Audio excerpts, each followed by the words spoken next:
Good morning students, I am Namita Seth, welcomes you in BBVN online classes, and today we'll take our next poem for the 9th class, that is Rain off the Roof, which is written by Coates Keaney. Okay, so Coates Keaney actually he has written in this poem in a very lyrical form. Okay, so this is a lyrical poem which is written by Coates Keaney, and in this poem the poet expresses his love for the nature and he praises the beauty of the nature. यानी इस poem में जो poet है quotes कीनी, उसने मतलब जो nature के प्रति उसका प्यार है उसको दर्शाया है और नेचर की जो खूबसूरती है, जो ब्यूटी है, उसको उसने एक्सप्रेस किया है. Now let's start the poem. When the humid shadow hover over all the starry spheres and the melancholy darkness gently weeps in rainy tears, what a bliss to press the pillow of a cottage chamber bed and lie listening to the patter of the soft rain overhead. So this is the first paragraph of this poem. So in the first line, when the humid, what is humid? Humid means full of vapors, moisture से जो full होता है ना, जिसे नमी बोला जाता है, तो that is humid. When the humid shadow hover means float in the air. तो यहाँ पर shadows किसको बोला है? Shadow means clouds. तो जब बहुत सारे जो क्लाउड्स हैं या जो बादल हैं वो हवा में फ्लोट करते हैं, यानी पूरा क्या होता है, स्काई जो है वो बादलों से छा जाता है, पूरे बादल छा जाते हैं. ऑब्वियसली जो रेन आने से पहले क्या होता है कि पूरे घने घने जो ब्लैक बादल होते हैं वो स्काई में छा जाते हैं. ठीक है. सो शैडो मीन्स यहाँ पर शैडो किस लिए यूज किया? क्लाउड्स के लिए. और hovers means that floats in the air, जो हवा में तैरते रहते हैं. Okay. Over all the starry spheres, starry means full of stars. तो आसमान कैसा है? फुल ऑफ स्टार्स है. तो रेन आने के पहले ये जो बादल है, घने जो बादल है, पानी से भरे हुए, नमी से भरे हुए जो बादल है, वो आसमान में क्या कर रहे हैं? फ्लोट करते हैं. And the melancholy darkness. Now melancholy मतलब क्या होता है? सैडनेस. melancholy मतलब दुख भरा होना. ठीक है. अब यहाँ पर बादल कैसे होते हैं? बारिश के पहले ब्लैक कलर के होते हैं, isn't it? तो ब्लैक जो कलर होता है, it symbolizes gloominess. ठीक है. gloominess मतलब सैडनेस है ना. ब्लैक कलर किसका होता है? डेथ का होता है, फियर का होता है, डर का होता है, डेथ का होता है. तो इसे हमेशा हम नेगेटिव वे में लेते हैं. ओके. सो जब काले घने बादल जब छा जाते हैं तो वो किसको सिंबलाइज कर रहे हैं? यानी वो सैडनेस को, दुख को सिंबलाइज कर रहे हैं. Gently weeps in rainy tears. और जो दुख होने के कारण, या ये बादल बहुत दुखी है, तो उसके कारण वो क्या करते हैं? बादलों से क्या आती है? बारिश आती है, पानी बरसता है. तो उसने, यानी कि जो पोएट है, उसने यहाँ पर उन पानी को, जो रेन बरसती है, उसको उसने किससे कंपेयर किया है? आंसुओं से. यानी दुख के कारण बादल रो रहे हैं. ठीक है. यानी रेनफॉल जब हो रही तो ऐसा लग रहा है जैसे काले घने बादल रो रहे हैं. It use to weep out. Okay.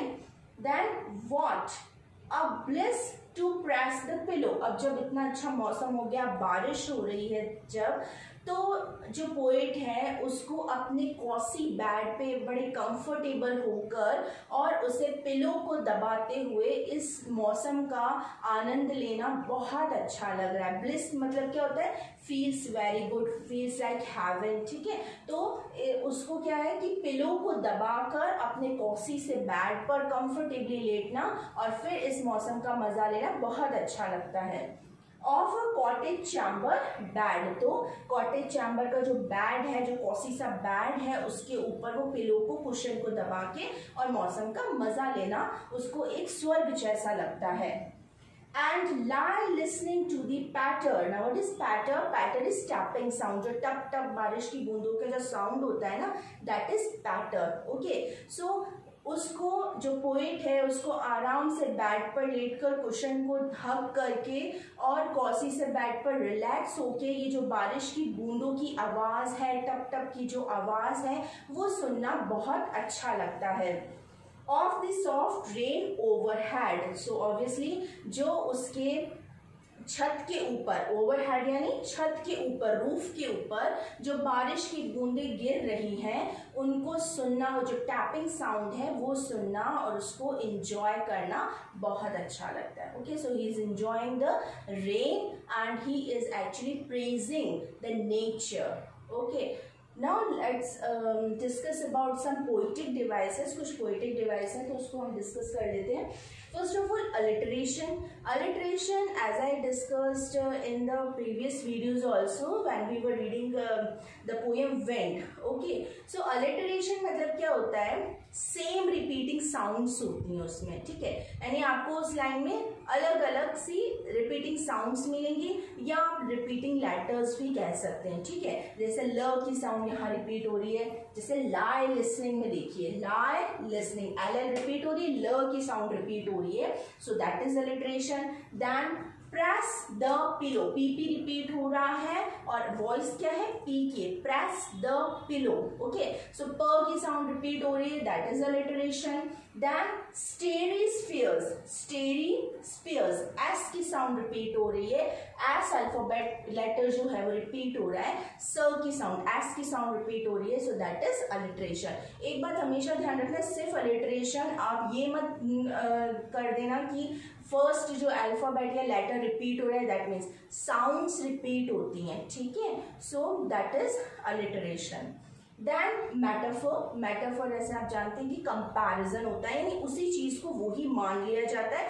Instead of using the words like और एज, लाइक और एज वर्ड्स यूज नहीं होते बल्कि पूरा कंपैरिजन होता है। जैसे बहुत इंपॉर्टेंट यहाँ पर उसने बोला है रेनी टीयर्स, यानी कि उसने जो रेन है उसको क्या माना है, आंसू मान लिया है, टीयर्स से कंपैरिजन किया है कि जिस तरह काले काले बादल क्या कर रहे हैं, रो रहे हैं, ऐसे रेनफॉल लग रही है। Okay, so he is compared rain to tears, so that is metaphor. The second is melancholy darkness, यानी दुख भरा अंधेरा, तो उसने अंधेरे को कैसे माना है, सैडनेस से कंपेयर किया है कि जो काले काले घने बादल जो छा गए हैं वो दुख से उसने उसको कंपेयर किया और फिर वो रो रहे हैं, ठीक है। सो melancholy डार्कनेस भी क्या है, यहाँ पर एक मेटाफर है। ओके, नेक्स्ट इज ओनोमेटोफोइया, ठीक है। ओनोमेटोफोइया क्या होता है, this is a poetic device जिसमें आप अक्सर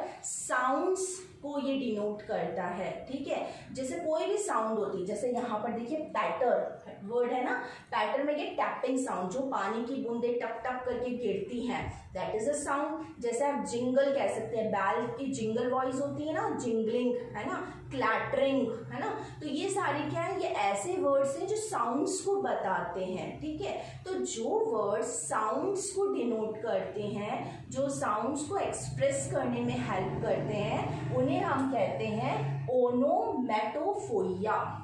okay, and here patter is the word, patter of the soft rain is the sentence जिसमें कि क्या एक फ्रेज है जिसमें कि पैटर जो है उसका क्या मतलब है, tapping sound. Okay, then rhyme scheme, ये बहुत इंपॉर्टेंट है किसी भी पैराग्राफ में, ये पैराग्राफ वाइज चलता है। Okay, in the first paragraph we have seen that कि क्या क्या पोएटिक डिवाइस यूज हो गए, then will see about the rhyming scheme of the first paragraph. अब राइमिंग स्कीम कैसे ढूंढते हैं, बहुत इजी है, सिंपल आपको साउंड्स पे ध्यान देना है, वो भी उस लाइन के लास्ट जो वर्ड्स होते हैं ना उनको देखना है, ठीक है। यहाँ क्या है, हॉवर, ठीक है, इसको हमने दे दिया ए, क्लियर। स्पेयर्स जो कि हॉवर से अलग साउंड है, दैट इज हमने इसको दे दिया बी, साउंड नहीं, हॉवर और स्पेयर्स के अलग अलग साउंड है इसलिए मैंने इसको दे दिया बी, ठीक है। नाउ डार्कनेस, इसकी भी एक अलग ही साउंड है जो कि इन दोनों से मिलती ही नहीं है, सी दे दिया मैंने इसे, ठीक है।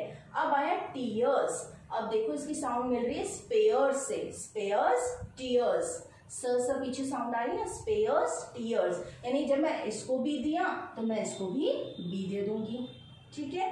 नाउ नेक्स्ट देखते हैं पिलो, हॉवर, स्पेयर्स, डार्कनेस, किसी से नहीं मिलता तो यहाँ पर सी आया था, अब नेक्स्ट हम इसको क्या देंगे, डी, यानी इसकी भी साउंड मैच नहीं होती।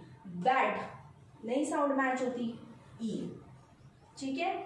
पैटर, नाउ सी, पैटर्न की कहीं पर हो रही है साउंड मैच? नहीं हो रही, इसको हमने एफ दे दिया, ठीक है ना। Over head, head, bad head, दोनों की साउंड मैच हो रही है, इसलिए इसको मैंने ई दिया था तो इसको भी मैं ई दे दूंगी।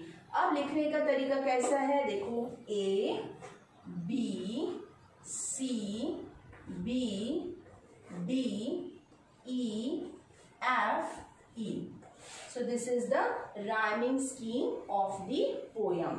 So first paragraph की rhyming scheme ये है। अगर आपको कभी पूछा जाता है इस poem की rhyming scheme बताइए, so you can tell, you can identify like this, और sounds के साथ में आप इसको क्या करते हैं, rhyming scheme को आप बता सकते हैं, ठीक है। So this is it for now, and the next paragraphs I'll take in the next video. Till then, happy learning.